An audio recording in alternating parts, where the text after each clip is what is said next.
निश्चय दिनै दुलाराय बर' फरायसा आफादनि बिथोन बायदियै मोनफ्रोमबो जिल्लायाव जे आसाम जुडिशियेल सार्भिस बे जे सार्भिस मोनसे रिक्रुटमेन्ट बे रिक्रुटमेन्टनि प्रसेस बे प्रसेसआव जे थार्ड ग्रेडनि प्रसेसआव 50 मार्क आसामिस लेंगुवेजखौ सोसननाय जों नुबोबाय थादों। बेजों लोगोसे दा जे जुडिशियेल एसिस्टेन्ट जे एडभार्टाइज जादों बे एसिस्टेन्टआवबो 20 मार्क आसामिस लेंगुवेजाव सोसननाय जादों। दा बिनि थाखायनो दुलाराय बर' फरायसा आफादा बेखौ माब्लाबाबो गनायनो हानाय नङा। मानो होनबा बर' रावा भारतनि 90 सिडुलाव हाबनाय मोनसे राव। बेजों लोगोसे आसामनि माने सरकारि लोगोआरि राव बे माब्लाबानो थिसनजाखाबाय।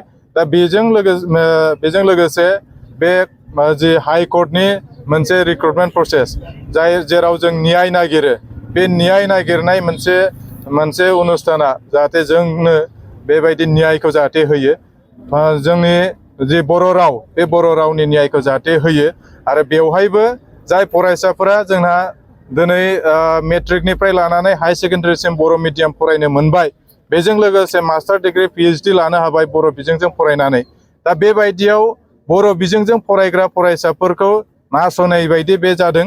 बेहाय जि एडभार्टाइज जाबाय थादों बे जाबाय थानाया जुडिशियेल सार्भिसआव जि एडभार्टाइज जाबाय थानाय बे थोंजोङै माने आसामिस लेंगुवेजखौनो मोनसे कम्पालसरि थार्ड ग्रेडआव 50 मार्क आरो एसिस्टेन्टआव 20 मार्क बे मार्कखौ होनाया जोंखौ नासयनायखौ जोङो माने मोनदांदों, नासयनायखौ दिन्थिनाय जादों।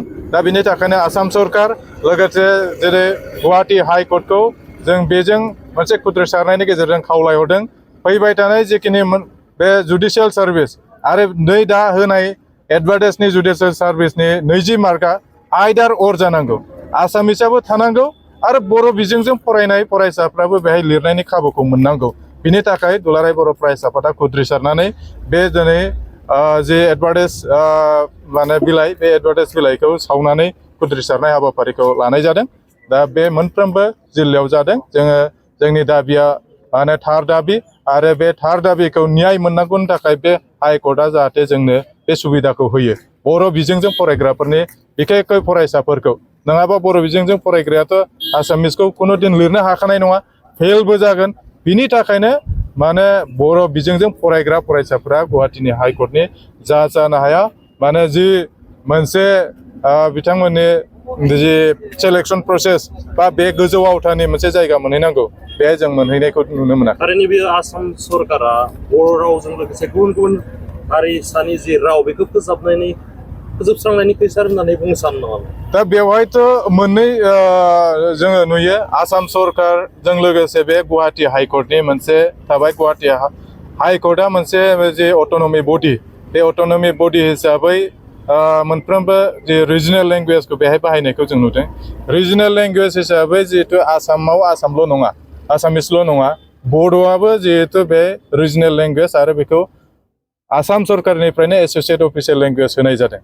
दा बेवहाय माब्लाबा खेथ्रआव जों बेखौ एसे नासयनाय बायदिखौ नुनो आरो बे नासयनायखौ नुयोब्ला जों दुलाराय बर' फरायसा आफादा माब्लाबाबो सिरि थाफेराखै आरो बायदियाव जोङो खाबुखौ मोनबाय। नाथाय बे जुडिशियेलनि मेटाराव बारे खावलायसेयावबो बे रावखौ बर' रावखौ बाहायनायखौ जों नुनो मोनाखै।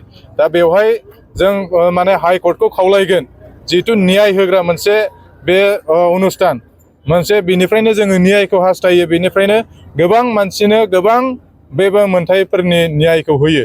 दा बे न्याय होनाय मोनसे अनुस्थानाव बे जाहाथे थालाङा बेखौ जोङो खावलायदों।